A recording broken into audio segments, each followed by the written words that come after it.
time to get into the hairy things between ethical, legal, and social things that are impacting brands and businesses here on Fuzzy Lawgic. I'm here with Elsie Escobar. Hello, Elsie. Hello. Good morning to Mr. Gordon Firemark. How are you? Hello and happy St. Patrick's Day to everybody. Oh, yeah, you're wearing green. I'm so glad you're on top of it. And of course, we also have Bree Campano here in the background who is going to roll our opening credits. Thank you, Bree.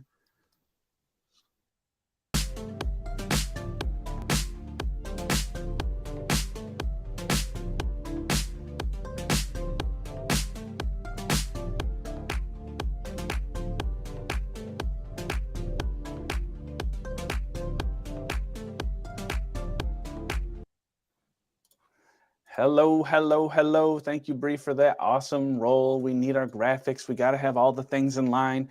My name is Trevor Tomian. I am the founder of Common Leaders in Pneumospec Media, and I am here to moderate a little bit today, although I heard from a bird both ahead of time today and a little bit from yesterday that we are fired up about some stuff. Are we? That we have a little, that we are walking into this space with a little bit of a fire lit in our belly. Is that an accurate assessment, y'all? How y'all feeling?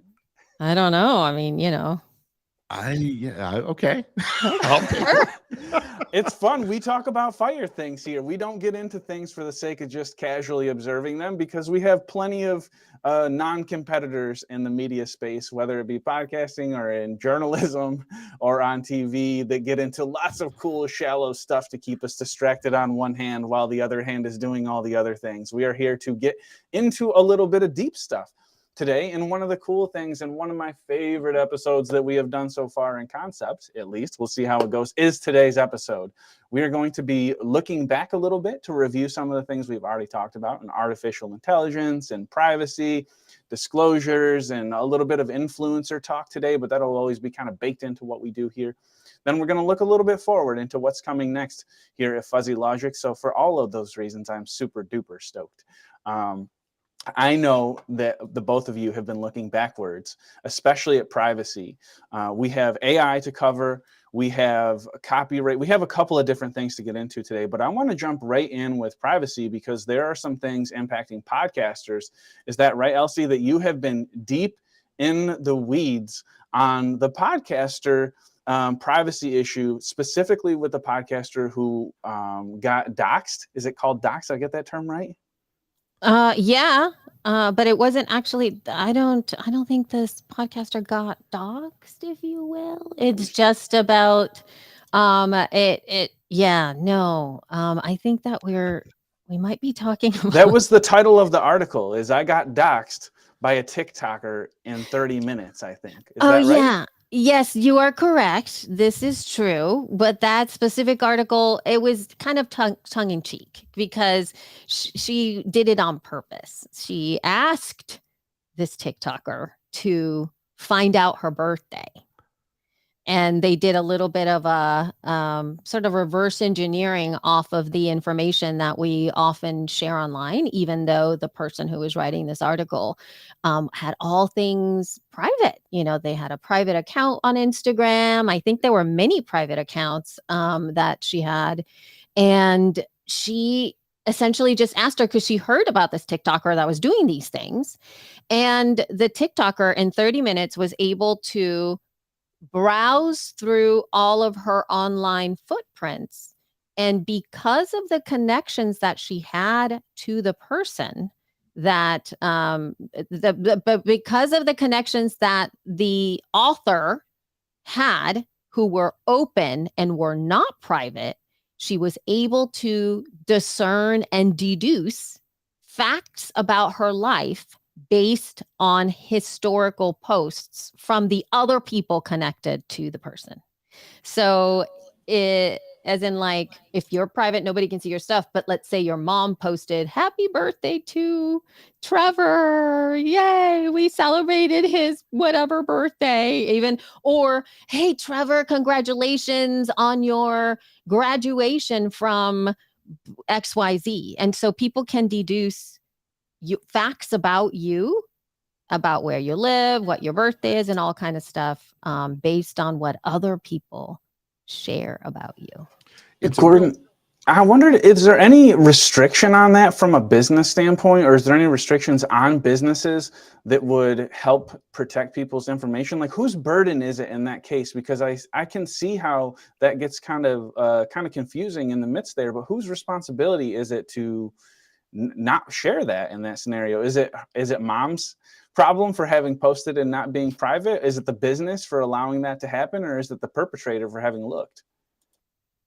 I think it's the mom. I think that to the extent that the person who is about whom the information is being revealed has some, you bear some responsibility for being there in the first place, in a sense, and for choosing your friends. And you don't choose your mother, but well, there's some argue that you do, but you know, you have to educate the people around you if you want that kind of thing kept private. Now, someone knowing your birthday standing alone, that's not such a big deal. But someone knowing your birthday and where you work and what city you live in and Mhm. went to and what your first dog's name was and what your parents' maiden names, that makes it's getting easier to steal an identity. And so this is a cautionary tale about what we share on social and in public, but also that we all need to be thinking about what we share, not just about ourselves but about others. And Yeah. I I think would love to see the business take on that responsibility, if I'm being straight up about it. Like, I think that the general public probably shouldn't be expected to know all of the things that are privacy law. So I would love to see Facebook in this scenario that you're mentioning, Elsie, or whoever is responsible for sharing those posts, I think has a really big responsibility that they're missing, because the general public has never been known to necessarily make the smartest decisions with their information and money. Sometimes they need some good leadership in Well, let that me ask you a realm. question about that, Yeah, Trevor. yeah. Would you trust an AI to figure out whether or not information that's being shared about you or anyone is public or private? And actually, I just saw this come up on a comment on my YouTube feed today, where somebody who makes a police video, videos about police doing their thing. Mhm. I saw that, Apparently, yeah. YouTube is taking down some of the videos now when the person's license plate is visible Mhm. or something like that, because there's some personal information that can be gathered from that. And they're making a privacy argument. Now, YouTube must have set an algorithm to identify these kinds of videos. They just don't have them. Look, there is no manpower enough to do it on the scale that it would be necessary when you think about, what is it, a few million hours of Sure. Don't they YouTube video per crowdsource day. that though? In a lot of cases, like Well, where you there can may be report it? some, yeah, but I mean, really, then okay. So if you crowdsource it, now you're vulnerable to the malicious takedown Right. side That's of where it. well, no, I don't disagree with you. I think oversight is the key. You're Yeah, right. And you uh, can't trust just the algorithm any more than you can trust just one person. And you can't trust the algorithm any more than you can trust mom, I think, in this case. So if we're yeah, not going to put it on the algorithm, I don't think we should put it solely on mom either. yeah. Well, I mean, I think really what it comes down to is us as individuals. It is incumbent upon us to have certain information that we really genuinely protect and keep private. And we're starting to be trained to do that with our passwords. Some people are much better at it than others. Yeah. Myself in the others category. But see, now me, by saying that out loud, that might, if somebody wanted to go and try to track me down and find my passwords and access my stuff, I might have just invited it. I'll Yeah. tell you that I'm much more strict about my financial stuff and Yeah. things that sort of matter than, what's my password to I don't know, some silly little website that I needed to look at, or the New York Yeah. Times or something like that. So there's degrees of privacy as well. Yep. But I don't think we should. I don't think we live in a world anymore where it's reasonable to expect that we have that much privacy. I think last week or the week Agreed. before, Elsie, you were talking about protecting your whereabouts Mhm. as private information, and I think that's really important. And yeah, there are other aspects of our lives that we need to take the proper precautions for, and others where we just have to accept that it's not. not private anymore. If you go on Facebook, it asks you your birthday and it reminds your friends, hey, it's so-and-so's birthday. Be sure to send them a message. Yeah. Yeah. Are we saying we don't want Facebook to do that? Doesn't that take the social out of It gives social us media? the option to. I don't share my birthday on social media Okay. because I don't like the attention. It's got nothing to Yeah. do with the privacy. But that being said, I wanted to switch gears a little bit. We're getting our little bump from our friend in the back, and Bree, and she popped up here and says, if an AI system is trained on biased or inaccurate data, it may produce results that are also biased or inaccurate. That seems totally legit, and we've heard that. I mean, we've only recently started to hear that a little bit in the news about algorithms and how they play with things like race and gender and typical demographics that we've been mishandling for a long time, and the algorithms seem to do a pretty good job there too. It says, I don't know. additionally, if an AI system is designed to prioritize certain outcomes or objectives, it may skew its reporting to favor those outcomes, even if they are not entirely truthful. What you got, Gordon? Well, I mean, I don't know if it's that recent that police departments have been using facial recognition technology for a long time, and the number of false positives, particularly in the data set that is outside the set that the systems were trained with. So the systems were trained with white faces, and that means the systems are vulnerable to the idea that all black faces look the same. And those false positives really betray that truth, that the systems are flawed in that way. And so, I mean, I think that argues for, let's expand the data sets that we use to train things to be more inclusive. But we are trusting and relying on systems without knowing whether they were properly trained. And that's really, really dangerous. Is more data the answer to solving this, do you think, Elsie? I don't think more data is, but the right people in leadership positions to be able to intelligently and strategically be able to see those biased things that you might not be able to see, because in any situation, whether or not, let's say I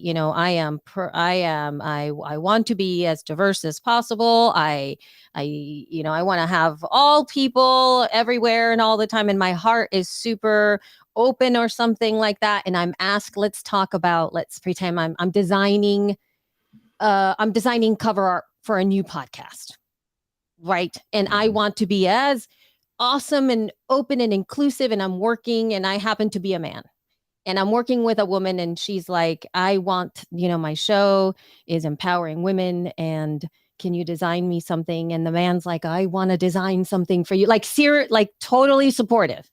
But they come back with pink and curly cues and lots of flowers and very culturally historical feminine vibes. And we are not, and as a woman, I can tell you, sometimes I like pink, but sometimes I don't. Sometimes I like curly things. Sometimes I'm not into that vibe. I like pink a lot. No, but what I'm saying is that even if we want like this, so this person had their heart, I want to help. They wanted to help, and they want to be inclusive, but they don't have the lens of being able to not classify based on these stereotypes that are deeply ingrained in what we are and who we are. Yeah. And so if you start to teach an AI to treat, let's say, black faces and go like, oh, wait, not all black faces are the same. Oh, they're not, so there's a lot of learning that has to go into that face structure, like really looking deep. And sometimes people who are really immersed in those cultures and have understanding of language, let's talk English versus Spanish, Spanish language as a whole, there's different words in Spanish that are the same word and mean different things. You wouldn't know that because you would think that that word will just be the same word. So there's a lot of nuance, and I think diversity within the leadership of design is so important versus the thing itself. Yeah, I'm cheering for that all day. Get more people in positions to have oversight on these things. Yeah, I think that the oversight piece is going to be how we transition for AI. I mean, to me, that's the only possible solution to keep it on the rails and keep it somewhat under wraps. Is to not just hit the start button and assume it's going to do our bidding for us automatically, like ChatGPT does on a text. That's totally different than what you're talking about, Elsie, where, and Gordon, what you brought up, where we're making kind of like life and death, hugely impactful decisions for people based on how these algorithms that we don't fully understand how they drive us. Yeah. And I would like to submit that probably some human eyes is going to be really helpful. Well, bias is a really tricky thing, because anytime, even if you're conscious that you are biased, you're not conscious of exactly how or exactly what, and you may only be scratching the surface of your bias, and so I don't think that a human oversight is going to work. It's going to have to be oversight by committees, and then we have to make sure that the committees are, equal, proper representation, and then you get into questions of, well, if there's a minority group, does that percentage in society get reflected in the percentage on the committee? And then you're still perpetuating some kind of an unfairness, so it's a really complicated situation. And I think we just have to accept that it's going to take us a while, if we ever get there, to a true, genuine, unbiased, even-handed look at things. And it's just incumbent on everybody to be vocal when they see the injustice. And bringing it up and talking about it and making sure the people that got resources, that, like Elsie, you're saying, to put these kind of committees, to whatever it is, the people that have the resources to lead these discussions, that the businesses, the people with the money, they are the ones that we need to look to, I think, in this. So I hope that these discussions don't stop. I think that is going to be critical, because it is ever evolving. We need to ask tough questions and not let them go when they're hard, like we do. That's what we do here, is we stay on them because they're tough and they're worthwhile, and having those issues constantly up. And I would like to say, just for my part, that I hope that we are more intentional with putting more faces of color in those positions, because if that counterbalances a little bit, I think it's probably time to counterbalance that. If there was ever a time in history to recounterbalance that so it works against a dude like me, I'm okay with it, and I hope it happens soon. But that being said, I want to get into where we're headed next. We got a little bit into artificial intelligence. However, we didn't get a whole lot into how that's driving revenue and how that's driving money in the industry. And a lot of things have been changing. We talked about artificial intelligence like it feels like a lifetime ago.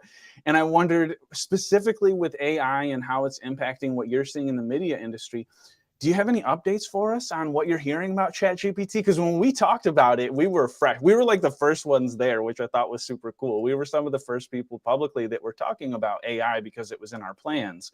What are you seeing as you go to conferences and talk to people in your worlds that is changing, and how are people utilizing it? And what are you seeing as questions coming up from podcasters with artificial intelligence?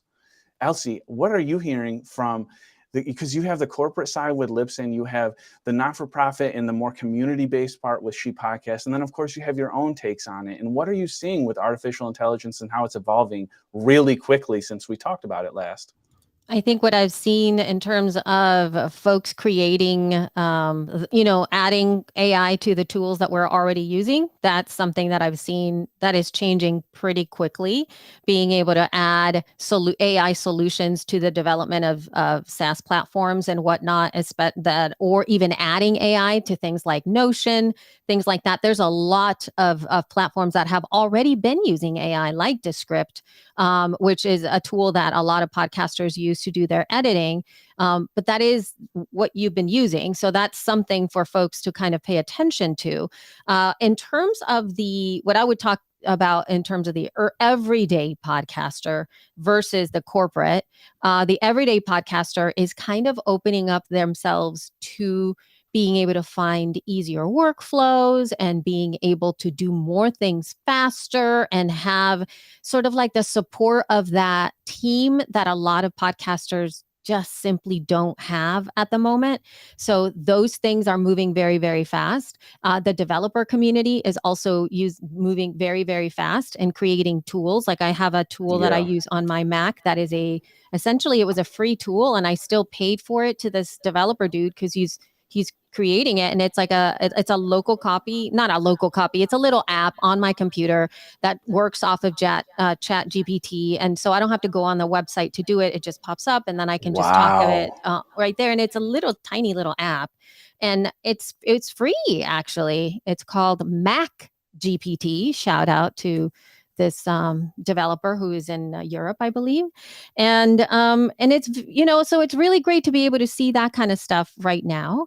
Now, Gordon, I'm sending this off to you because you were just at a conference, and there seemed to have been some talk about Chat GPT or AI conversations there.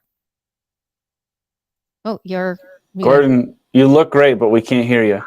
Sometimes it's better that way. My Welcome first back. impression is everybody's talking about it. Mm-hmm. And my takeaway from the conference was, yeah, there were some interesting new tools coming into the game. There's obviously, we talk about Descript. There's another one, CapShow, that is about creating show notes and things using AI from transcription of your content and things like that. There was a fellow there who's just launching an editing tool, video editing tool, that is going to use AI and some fuzzy logic to identify clips from your videos that it can then turn into short form video and those kinds of things, which is really kind of cool. So a lot of sort of cool stuff on the horizon. Right now we're still at the sort of transcription phase of things. That's where the real energy is going, but I think there's going to be more and more beneficial uses of it now. But just yesterday, the Copyright Office has announced that it has launched a new artificial intelligence initiative in one of their, they do these announcements from time to time. They've been, I guess, getting requests from Congress and the public and users and creators for greater clarity on this. A week or two ago, they issued a ruling about an AI generated graphic novel, and they reversed themselves on whether or not that work was copyrightable because it was generated by AI. And so they're saying, at least among things they're saying, applicants now have a duty to disclose when they're including AI generated content. And they're even saying people have to come and update existing registrations and things like that.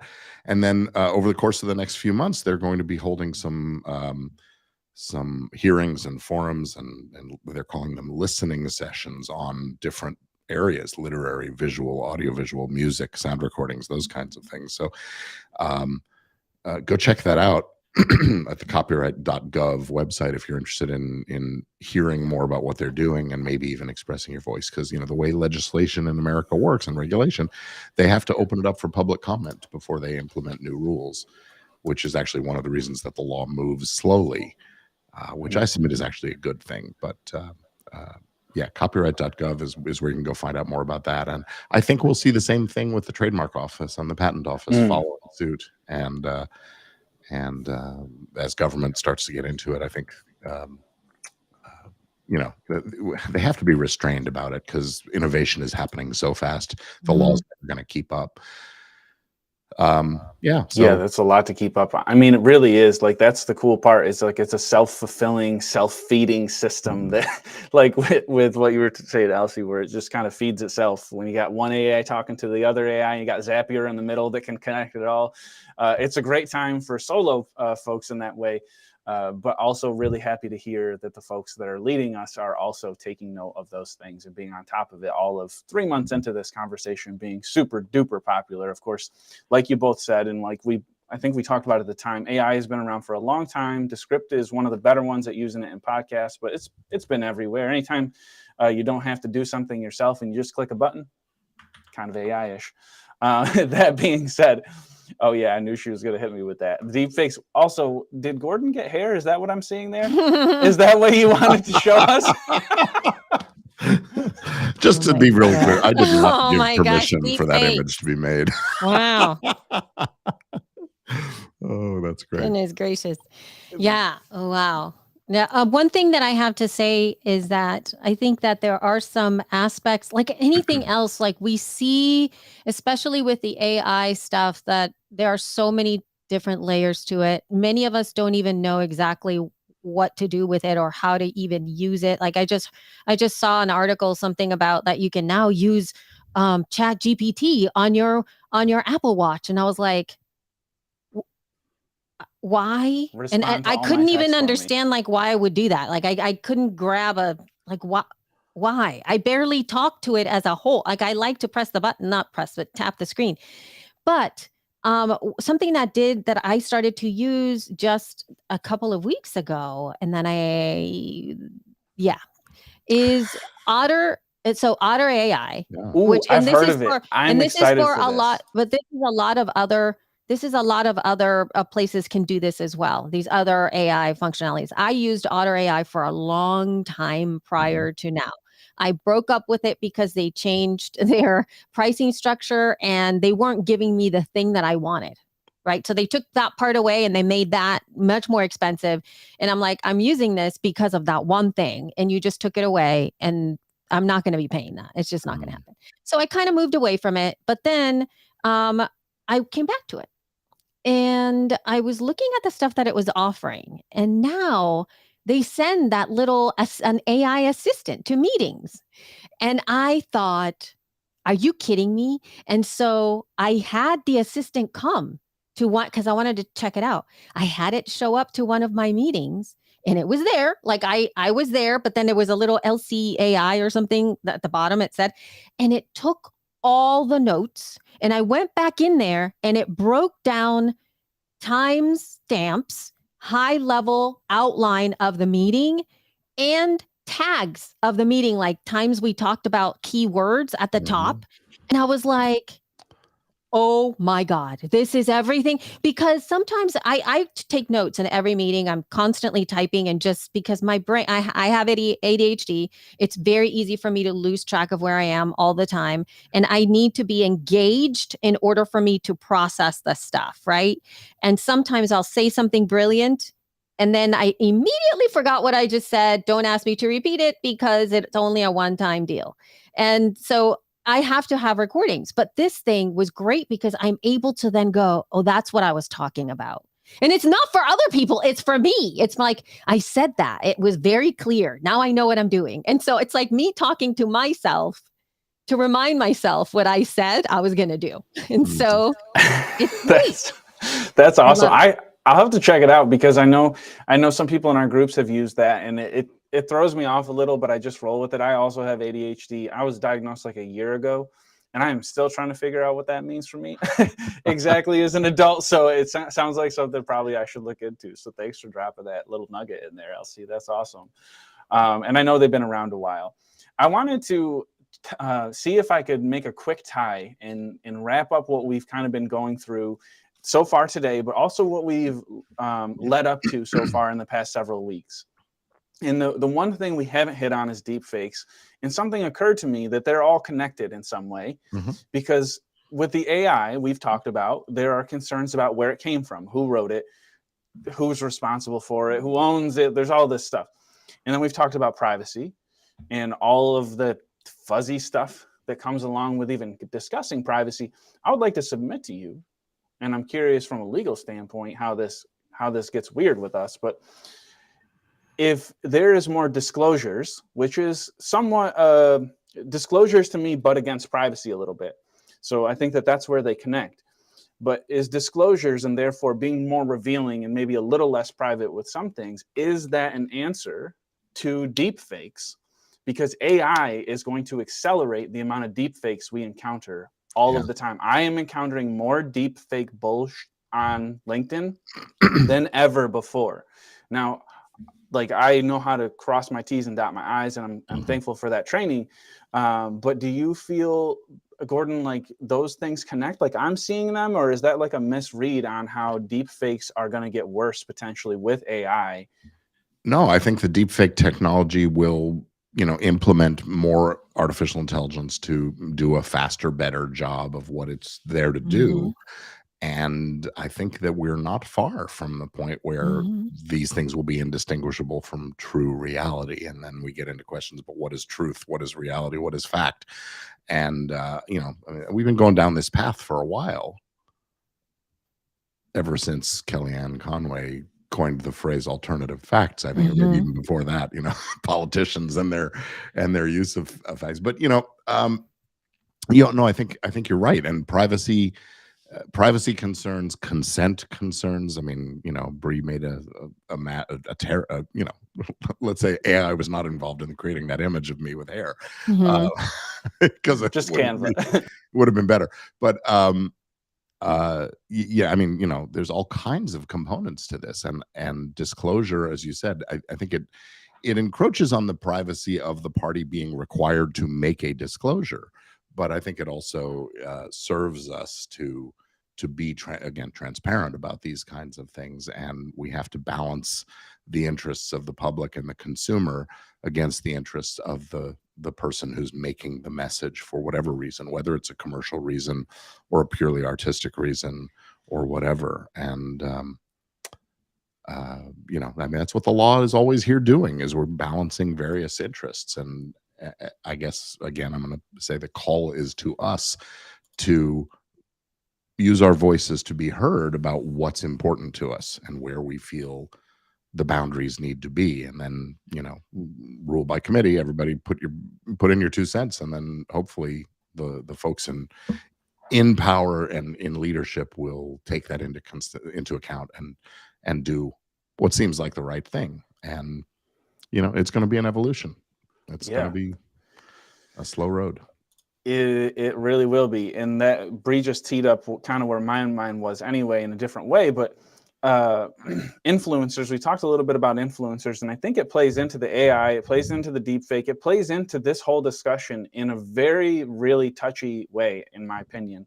And that's with the money, because all of us are trying to get by. There are a lot of people who are out of work right now.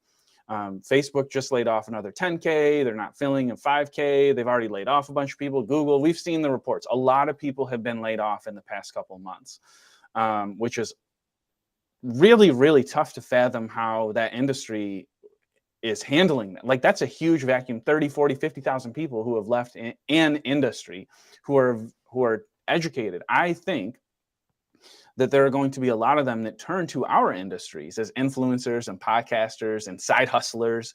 And we've talked about the gig economy becoming a bigger thing for years now. And I think the gig economy is about to show up in a big, big way because of all the folks that have lost their jobs. And in that vein, we have, as podcasters, especially as influencers, we've found ways to utilize AI to our advantage. And I think some of that does border on deepfake. We've talked about it in news articles. I see it in Paperly when we run our Paperly digest. I see it with emails that get sent to me that are all scheduled and artificial intelligenced out. Elsie, when it comes to the influencer piece and it comes to the monetary considerations, how does that sit in your head and your heart, maybe, about how we find a balance with those things? Because we are real people who are trying to make a living and trying to get by. And sometimes we want to find the tool that is going to give us the most leverage the quickest. But that may not be the right thing long term. Any thoughts on that? I think that in terms of tools, I'm looking at it from two sides of it. I guess from a leadership perspective in my home, and from a place of being able to advise other creators out there, from like the best part of myself, if you will. Number one would be, as a mom, to be able to empower my kids to be able to look at media in a way that is with open eyes, so that you don't think that when you are looking at a specific picture, it's the truth around it, right? Because the digital enhancement of so many different things. I mean, I really am shocked, because I'm shocked at what you can do with images lately, and how you can completely change your face, and to not do, like, if I was shy about my nose or something and I took a picture, I could actually take every picture I put and fix it up to look exactly how I want. And anyway, but that's just one part of it. I just want to empower my kids to be able to make those decisions based on the images that they get, particularly if they're buying products or services or want to be like somebody else, to be able to make those choices in their head, at least have those right questions, like, is this true? How else can I verify this? What am I looking at? Just to be a little bit closer when it comes to making those choices for themselves. Now, as a person who often works with other creators a lot of the time, I would say to really start to move from a place of, and I know we talk about this a lot, and when I'm talking about authenticity here, I'm talking about it from the perspective of, oh gosh, in order for us to be authentic in media, particularly with images and video, we have to be okay with ourselves.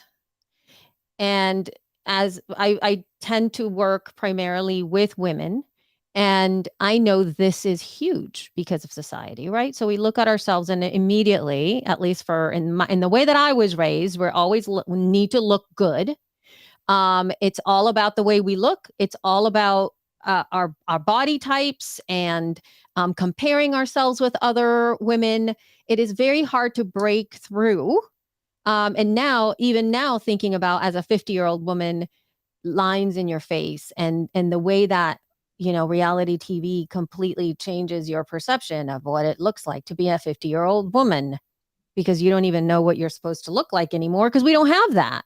So as a creator, my sense is to empower creators to choose to be as they are in truth. Authentic. And authentic, yes. But it's so hard because we often want to clean up. And so we have to work culturally together to help each other do that, because if not, we're selling lies. And that's what, and then we get back to making business off of a lie, right? What if I got lots of money to sell like a weight loss product, and like, let's say I started to gain weight, right? Let's say I'm not a thin person or whatever, and I'm selling this weight loss product, and nobody that sees me can see my entire body because I've manipulated the way that it comes out. And who cares? Because nobody's ever going to see me in real life, and I'm getting the money, right?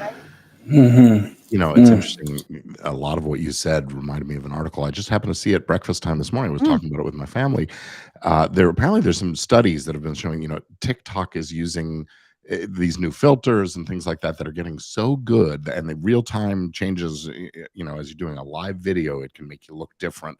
And the study that they were referring to, I think it was out of London, one of the universities in London, was finding that 60 or 70% of people who are watching these are suffering from some kind of body dysmorphia because they're seeing these idealized visions. And again, it's a tool. Yes, it can make you look a little better. So is lipstick, so is eyeshadow, in a sense. So Yep. it's an evolution along these lines. But I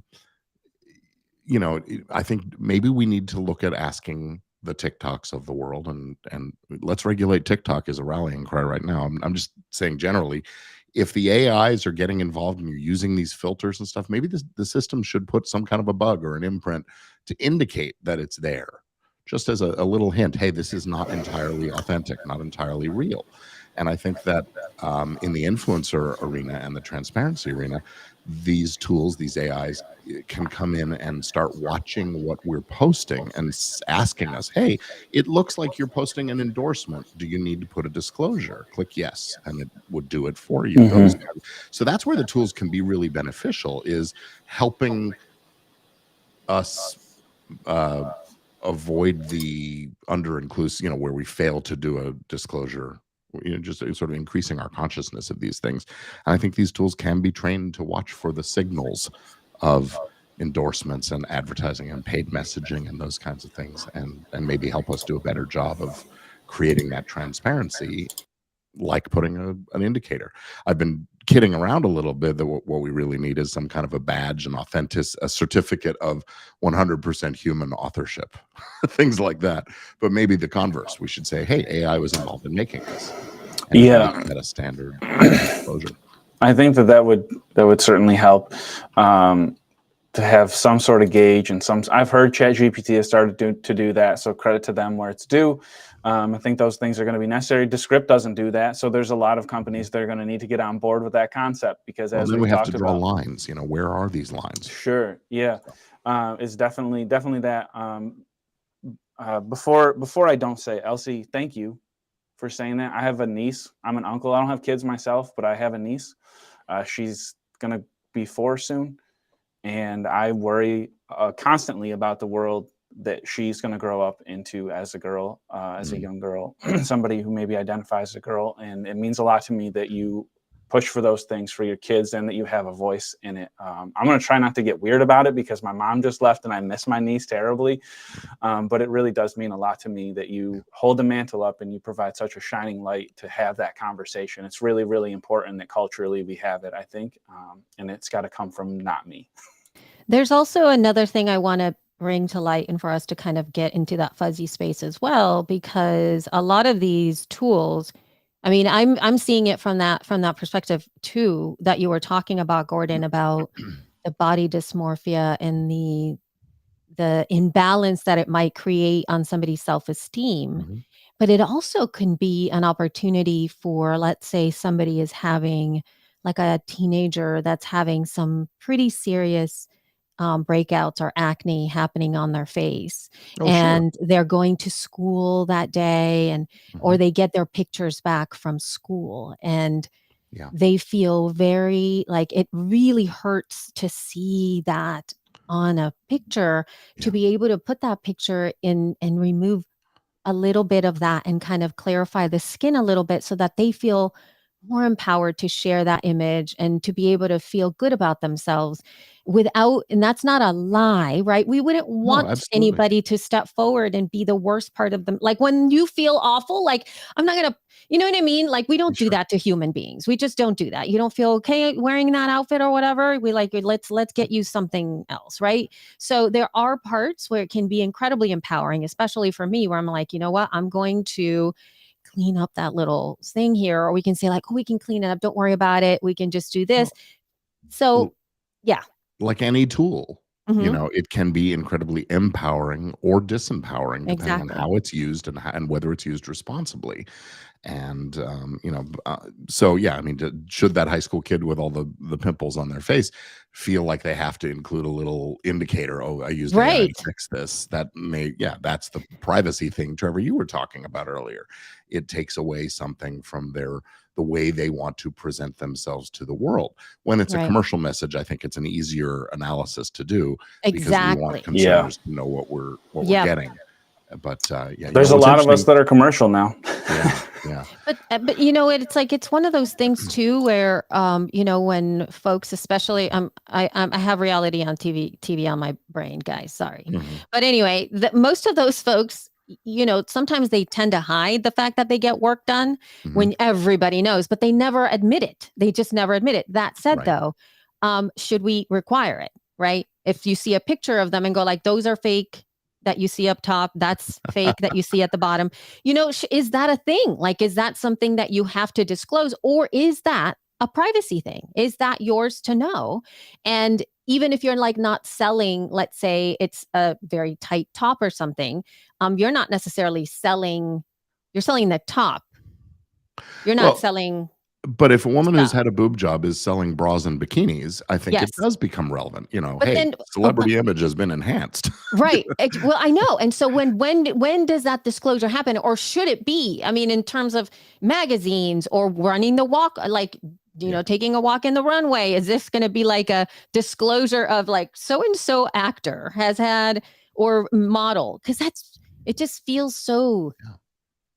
that would be so bizarre. If the lines weren't fuzzy, we wouldn't have anything to talk about. Right. If it was easy, then I don't know. I guess if it was easy, ChatGPT would have a much cleaner road to taking over the world, and that is I believe, and you know, not even for men, and then for men too. I believe that this I did not read the article, but there was and not a disclosure as in like somebody made this actor disclose, but in an interview, I guess it's for one of those Netflix, you know, series, there's a shot of the man who's like on with the, you know, underwear, and he had some stuff in the underwear that was not him. But you know what? It's about time we had some mechanisms to keep up with the neighbors. all I'm saying is that, you know, that would be the same thing. It's sort of like, is that where does one disclose that, right? Like where does that like, and it just seems like an odd Yeah. thing to be putting somewhere. Where do Yeah. you even put it? Yeah. Hey, we really ought to jump into the privacy Oh stuff yes. again a little bit further because it's been a big week for Yes, it news in the has. privacy arena. And last week, Elsie, you were talking, as I mentioned earlier, about protecting your location, where is it you are, and being very circumspect about revealing where you are and where you're going and where you live and those kinds of things. And it came to a real slap in the face. Reality came and talked and showed us something about this last week. Do you want to quickly just mention what happened? And Yeah, I mean, as a whole, in terms of just like covering the vast amount of home of the story, yeah, a woman who was an audio streamer. So, audio streamer in this context, she was somebody who had a Clubhouse show. For those of you who may or may not know, Clubhouse is like a audio app where you could have meetups, if you will, or meetings or shows that are based audio only through your phone, and people show up live, kind of like what we're doing right now and streaming out to all the different places, but it's in one app and it's only audio. So there's no pictures or anything, and people show up there and talk and all that stuff. yeah, sort of an So that audio party line kind of it's thing like where an people can audio join party and line. listen in. Yeah. Absolutely. Like Zoom calls on steroids. Yeah. And So the so headlines called her a podcaster, but actually she was a clubhouser. yes, For and lack of a better- actually there's an article I believe from the New York Times that called her an audio streamer. yeah, Yeah, and so in that respect though, she was there and she became friends with they started messaging with a gentleman who was in there, a man who was in there who was messaging her, and they kind of I guess became friends and they continued to talk with one another and I don't know, and have further communications. I'm not sure if there were exchanges of content that happened of information, as in like, here's my phone number. Like, I don't know if it went that far, yeah, but yeah. he began to behave badly in some way, shape, or form that really made her feel afraid of this man. And she started to go through the process of trying to get a restraining order for this man. Mhm. Before that restraining order could come to pass, he broke into her house in Washington State and murdered her and her husband. And the victim's mom was able to escape and get help, and then the man killed himself. And so it seemed like he was a truck driver, and he was able to get all of this information just like he just was able to get it He all. was able to deduce a lot of it just from Mhm. the context of things that were said in the chats and Yep. and that and we talked earlier about the doxing situation where Yep. the gal was able to identify someone's birthday with just a few minutes of research. And um, I guess this really is the example that argues for all of us being more careful about sharing Mhm. our information.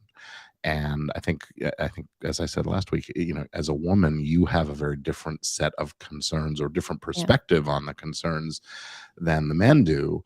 I don't worry too much about somebody coming to my house and finding me, and I mean, with weird obsessions and things like that. I guess if I really make somebody angry, that's another story. But Mhm. women really have to be more careful, different careful about this kind of stuff. And not saying whether that's good or bad, it's just the way it is. But I think we all need to be thoughtful about that, and maybe the guys, we don't ask, hey, where do you live? And Mhm. to make it easier not to be so public about everything. And so we talked about that authenticity we were referring to earlier, and then the Mhm. converse is the privacy and frankly the need for security. Mhm. When you are Yep. completely authentic with the world, your need for security goes well. Your exposure to danger Yep. increases, and so the There, need for security rises. I think, especially as creators, that's something for us to really think about. Yeah. As a podcaster, for Mhm. me, one of the things that made me fall in love with podcasting was the access that I had to the podcasters that I loved. Mhm. I was able to connect with them very easily. I was able to touch base with them very easily, and I got responses. And they opened their arms to me, and it's how I stepped into this industry, which is incredible, right? We were able to meet up and do all these wonderful things. So I love the accessibility and the back and forth with audience.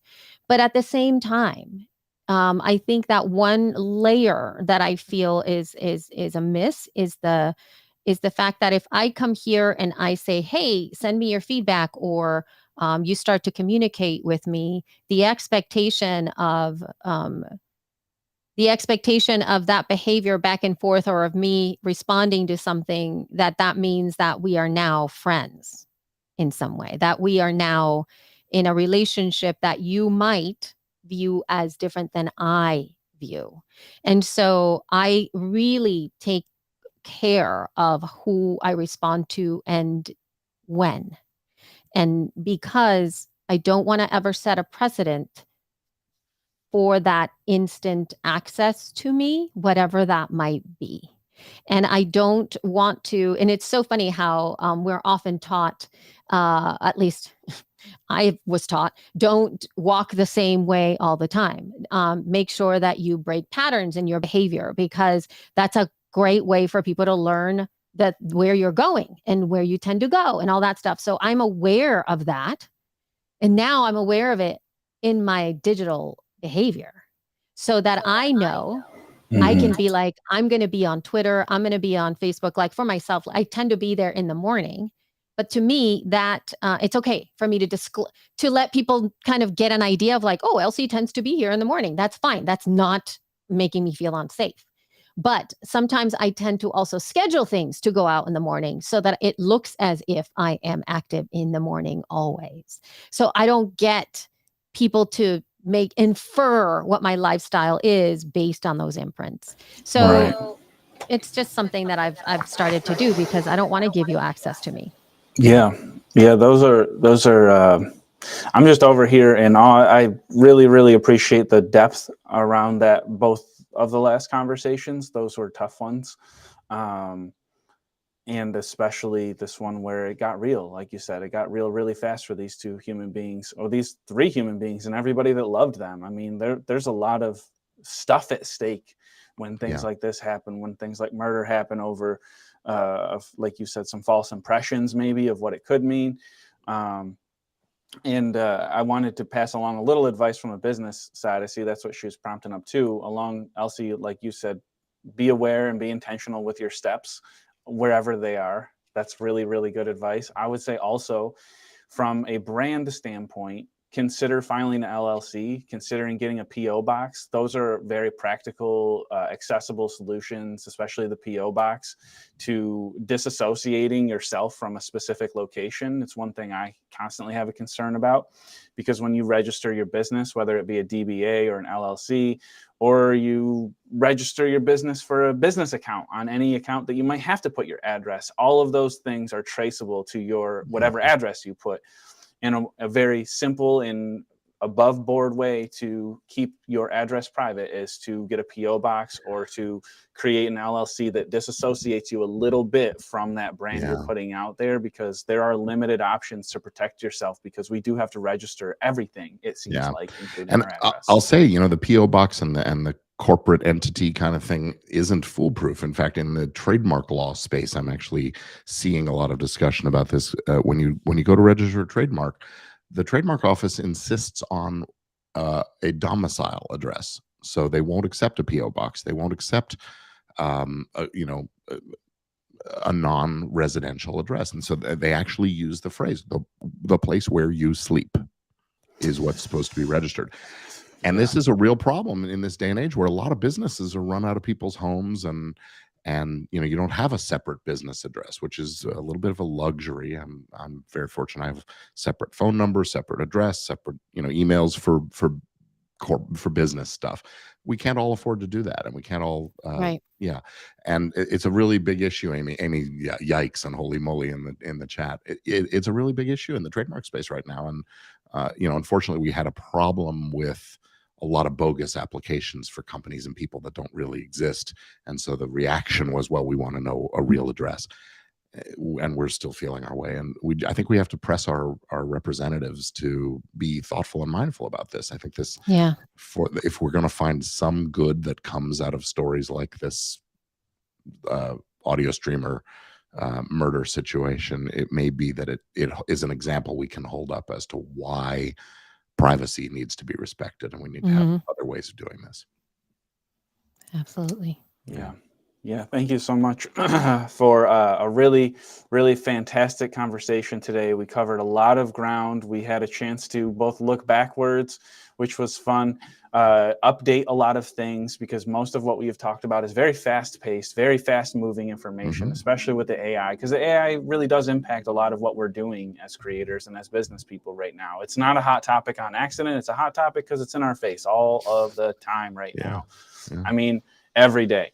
So right now, Bree is running the Sonic Bloom Awards. Elsie, do you mind telling us what it takes to qualify for the Sonic Bloom Awards? Oh my gosh, the Sonic Bloom Awards. It's a one kind of award that we have in the podcasting space.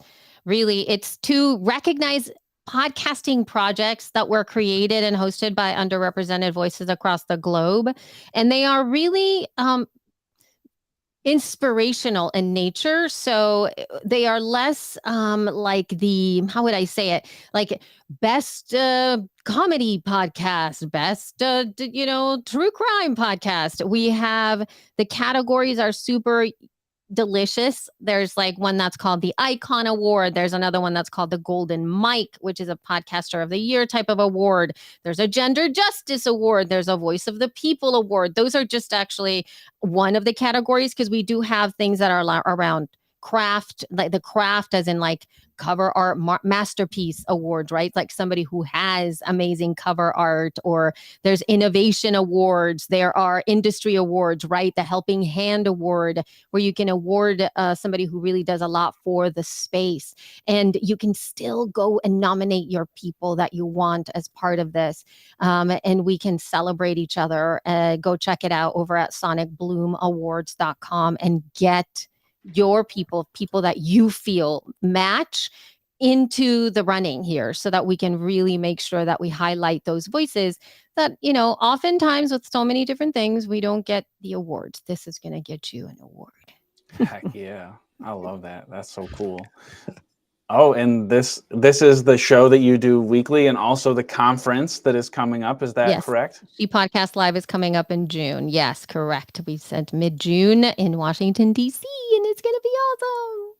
And if anybody wants to stay updated on all things, well, not all things Elsie, but on She Podcasts, that is the right home base to go look at. They have a weekly podcast that is phenomenal. It is hilarious and also informative, but hilarious. Oh my gosh. And I strongly encourage you to check out She Podcast. Gordon also has, he does it solo because it's legal. It is very legal focused, and Gordon covers topics that relate to what we talk about a lot. It's oftentimes an extension or a precursor. What do you got coming up this week, Gordon? Well, it's actually a week from Monday, March 27th. We're holding the Business and Legal Fundamentals for Growth and Profit, for podcast growth and profit. It's a free workshop online that I'll be doing, where I'm going to talk about the kinds of prerequisites that there are for truly professional results as a podcaster, and for essential components for a solid professional business-like approach to podcasting and really any entrepreneurial activity.